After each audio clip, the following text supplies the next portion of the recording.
যাদের পাঁজর ভাঙা শ্রমের বিনিময়ে দৈনন্দিন জীবন সহজ হচ্ছে, কেমন আছেন তারা? দু একজন মুখ খুললেও বোবা কান্না চলে বেশিরভাগের ভেতর। বাংলাদেশে অনেক পরিশ্রমের দাম অনেক স্বল্প মূল্যে, বুঝছেন? ওরা যে রেট দেয় কোনো রকম আমাকে দিন পথ চলে, দুটো ডাল ভাত খাই। যে পাবলিক মানে আঙ্গুর অত্যাচার করতে চাই দিতে আর কিছু করার নেই। একটু ভালো থাকার আশায় দিনভর খেটে মাইনে পায় নামমাত্র, যার সবটুকু খরচ হয় পেট চালাতেই।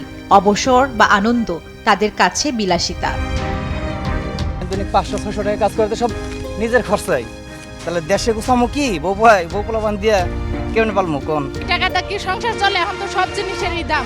কষ্ট হইলে এখন কি করবো, আমাদের এখন বাচ্চা কাচ্চা পোষার লাগে, নিজের সংসার পোষার লাগে, ছাওয়া ছোট কাপড় চোপড় কিনে দেওয়ার লাগে, খাওয়া কিনা নিজে খাওয়ার লাগে, আবার মনে করো বাসা ভাড়া দেওয়ার লাগে, নৌকা ভাড়া দেওয়ার লাগে, সবে তো দেওয়া চলার লাগে। শ্রমজীবী মানুষের বেশিরভাগের কাছে বিশেষ কোনো গুরুত্ব নেই মে দিবসের। তারা শুধু জানে কাজ না করলে মিলবে না টাকা, জুটবে না খাবার। সে আমাকে বেতন পায় না, সে আমাদের মাল যদি দাম কমে না, তা আমরা এটা করে লাভ কি আমাকে এখন লাভ আছে কিছু করে? তাহলে আমরা একদিন যাবো শ্রমিক করতে যাবো, আমাদের কাজ কামাই, আমার হাজার মানে কামাই ইনকাম হবে না, বন্ধ হয়ে যাবে গা, আমাদের লাভ। দিনের পর দিন, বছরের পর বছর শ্রমিকের ন্যায্য অধিকার নিয়ে আওয়াজ উঠলেও তা হারিয়ে যায় সিন্ডিকেটের উচ্চকণ্ঠে। যাদের ঘামে মালিক পক্ষ ফুলে ফেপে ওঠে, ঘোরে না শুধু সেই শ্রমিকেরই ভাগ্যের চাকা, বরং শ্রম আইন ফাঁকি দিতে তৈরি হয় নিত্য নতুন নিয়ম। আইনের সংগঠিত হওয়ার ক্ষেত্রে প্রচুর শর্ত জুড়ে দেওয়া আছে, অধিকারটা আছে কিন্তু শর্ত জুড়ে দেওয়া আছে।